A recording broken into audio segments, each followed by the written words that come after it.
Hi, my name is Jennifer. Welcome back to my channel and welcome to a book haul. So this is all the books that I have bought this year so far.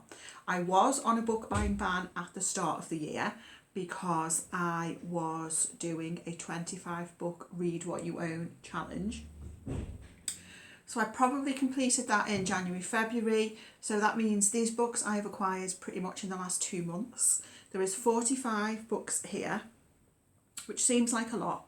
A fair amount of them are, most of them actually, are second-hand. Some of them I have bought new.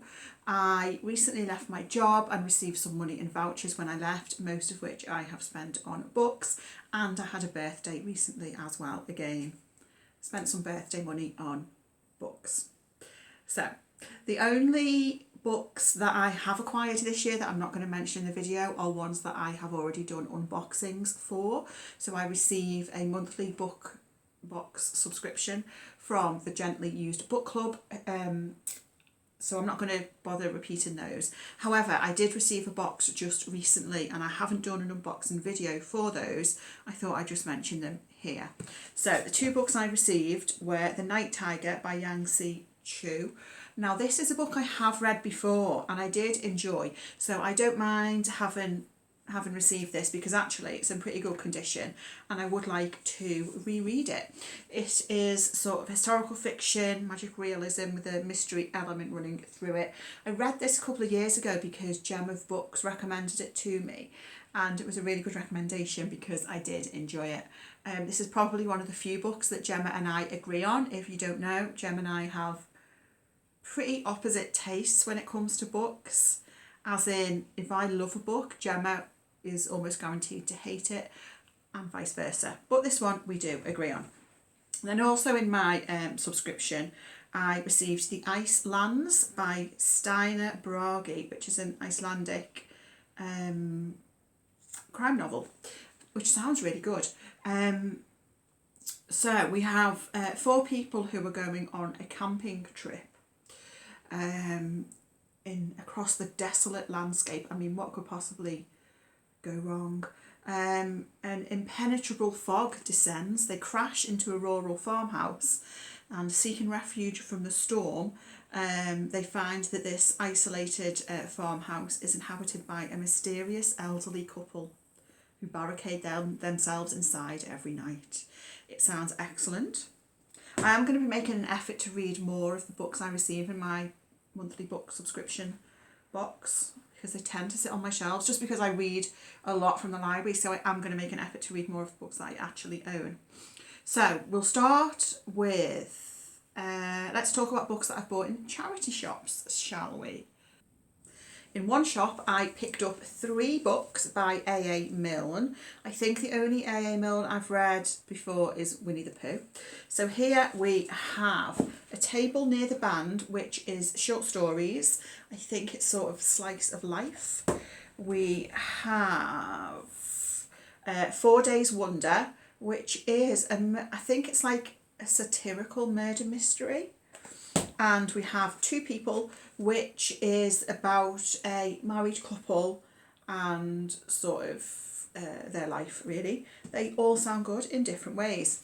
I picked up The Pisces by Melissa Broder, which is a book I am kind of intrigued by. I don't know what I'm going to think of this. I feel like I might love it or hate it. It's famously about a woman who I think has a relationship with some kind of fish creature. I don't know. I picked up The Bluest Eye by Toni Morrison. The only Toni Morrison I have read is Sula, which I read, I think, was it early this year maybe, which I really enjoyed. And pleasingly this sort of edition matches the edition I have of Sula. Next is a book that I was very excited to see in the charity shop. However, I do not know if I will ever actually read it. I'll explain why. It's The Mystery of the Yellow Room by Gaston Leroux, who is most famous for writing The Phantom of the Opera. So The Mystery of the Yellow Room is said to be one of the earliest examples of a locked room mystery. Locked room mysteries is sort of one of my favourite tropes of mystery novels. And I have read this before, but I have read the English translation. This is in French. obviously it was originally written in French. Now my French is rudimentary at best. So whether I'll ever read this, I don't know, but I had to pick it up. In that same shop, actually, I saw another French book. This is Le Petit Nicolas et les Copains. This is a children's book, which is for 8-year-olds. And I think this is probably around my level. So I'm definitely going to start off with this one. So my general approach to buying books, whether new or secondhand, is if I can get them from the library, that's what I'll do, rather than buying them, because it saves on money and it saves on space. Unless it's a book that I really, really loved. So in the charity shop, I picked up The Reluctant Fundamentalist by Machine Hamad. This was one of my favourite books that I read last year. I read it with my library book club, and absolutely loved it. It was shortlisted for the Booker Prize in 2007. But if you like thrillers, I would recommend this to you because it has a very thriller-esque feel to it. And I also picked up Affinity by Sarah Waters, which is my favourite book. This is quite a nice edition. I did pick up this edition in a charity shop last year. This is a bit more battered and I haven't even tried to take this sticker off yet. So this one can go back to the charity shop and this one can stay on my shelf. Still with the charity shops, I picked up this Granta book of short stories. So this is the Best of Young British Novelists 4. This one was published in 2013. And they bring out one of these every 10 years.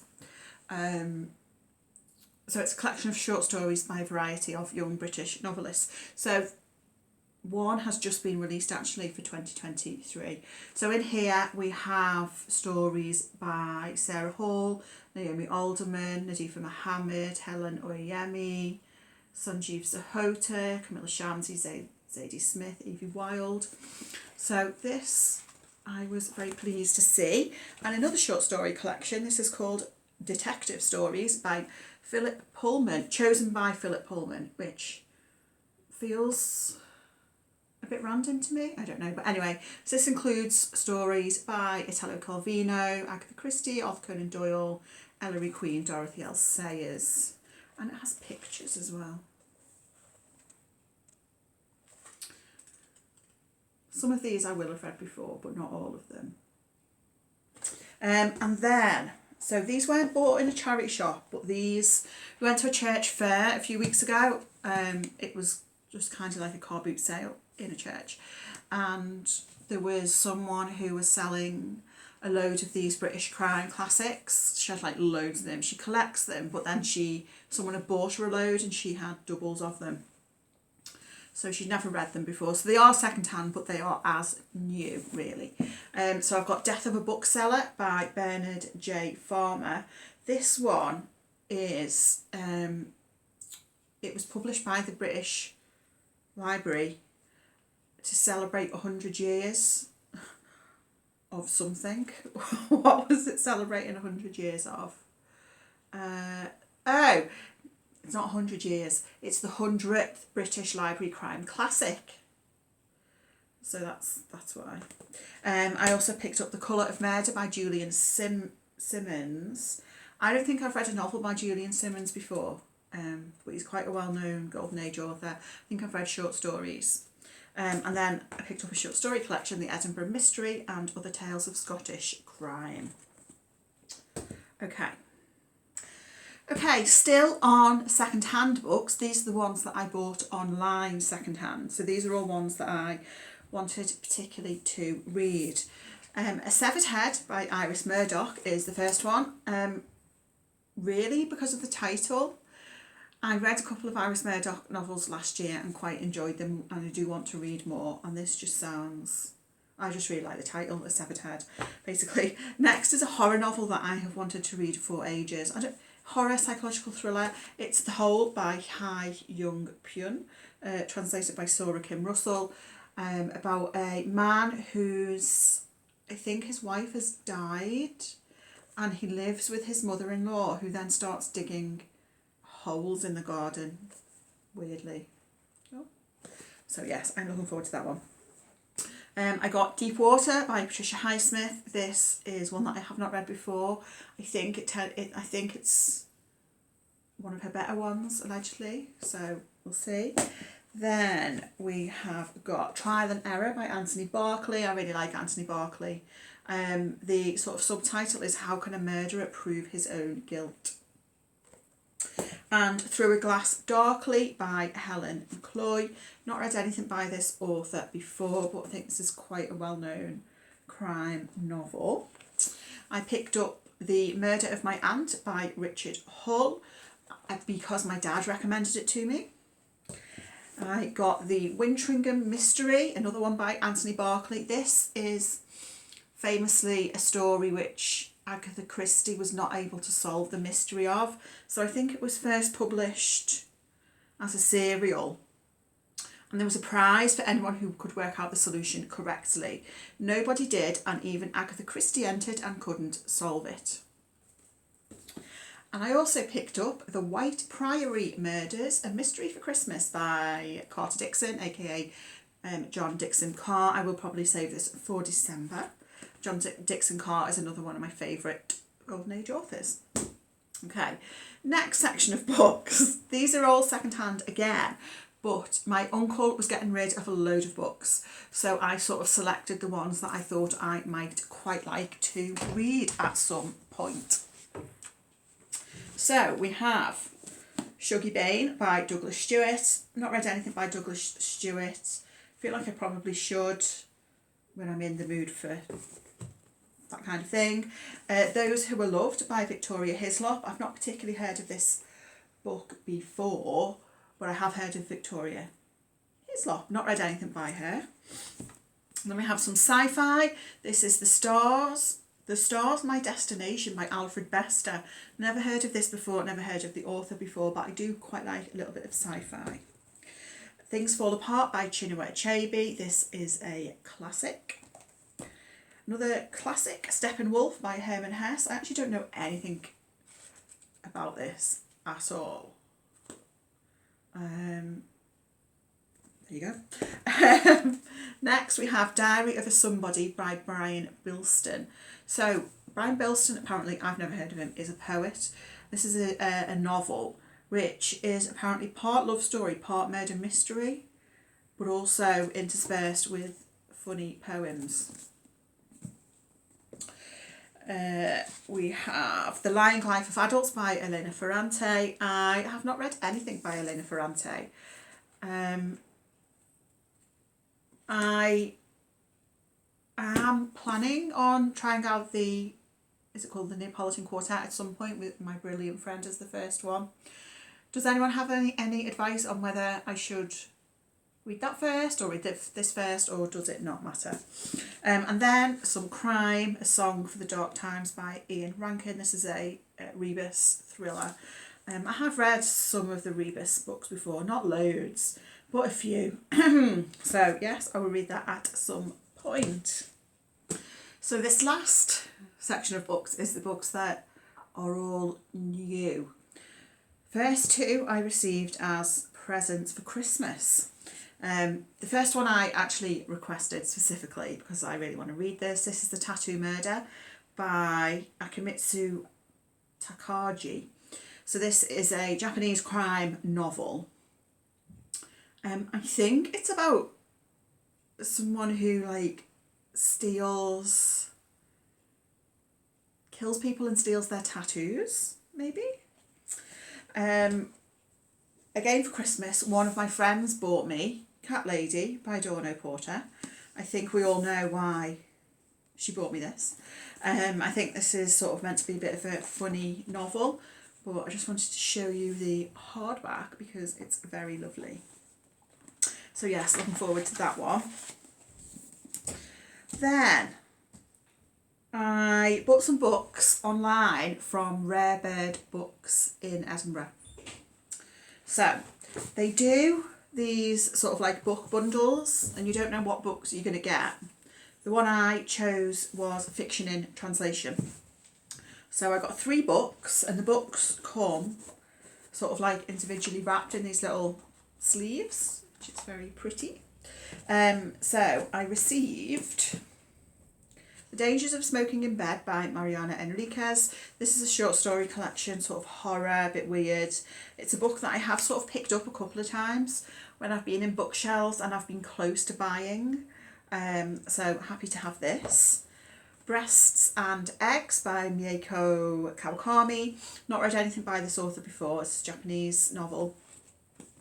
And I also received The Comfort of Evening by Marieke Lucas Reineveld, which won the International Booker a few years ago. I have heard mostly negative things about this book, actually. It doesn't seem to get reviewed very well, even though it won the International Booker. It's translated from Dutch. I did actually have a second-hand copy on my shelves that I picked up a year or so ago, but I hadn't got around to reading it yet, so I've already got rid of that. And I just got this new copy. And then also from Rare Birds Books, they do sort of one-off Lucky Dip type books. You pick your genre or category, and they'll send it out to you, and it comes with this little postcard. So the sort of category I chose was Under the Radar, so something less well known. And I'll read you the little blurb and see if you can guess what it is. It's a delightfully charming novel about the highs and lows of marriage and raising children while wondering about all the paths not taken. Truly a comic masterpiece. And this is a book I have heard of before, but I didn't really know anything about it. It's Standard Deviation by Katherine Heine. So, right, more books that I bought new. I've got two non-fiction. I don't read a lot of non-fiction, but these two I have been really wanting to read for a little while. First is Outrageous by Paul Baker. This is the story of Section 28 and Britain's battle for LGBT education. So Section 28 was in force from, was it like the 80s until the early 2000s, I think? And it sort of banned teachers from talking about LGBT sort of relationships or anything in any way, and that coincided with my time at school, and I am really interested to find out more about that. And I also picked up Ace by Angela Chen. This is a very well-known book, very sort of well regarded. This is about what asexuality reveals about desire, society and the meaning of sex. Okay, more books that I picked up new. We have some short stories. Her Body and Other Parties by Carmen Maria Machado, a book I've been meaning to read for a long time, really. I have read In the Dream House, which is her memoir, which I really enjoyed, so I'm looking forward to those short stories. I picked up Comfort Me with Apples by Catherine M. Valente. This is only a little tiny book. It's a novella. I could only get it in hard copy. I think it's meant to be sort of like a bit strange. I think I first heard about this from Scott from Gunpowder Fiction and Plot. And it just sounds like my kind of thing. Next is a book possibly by a new favourite author. And it's Ian Reid. This is Foe.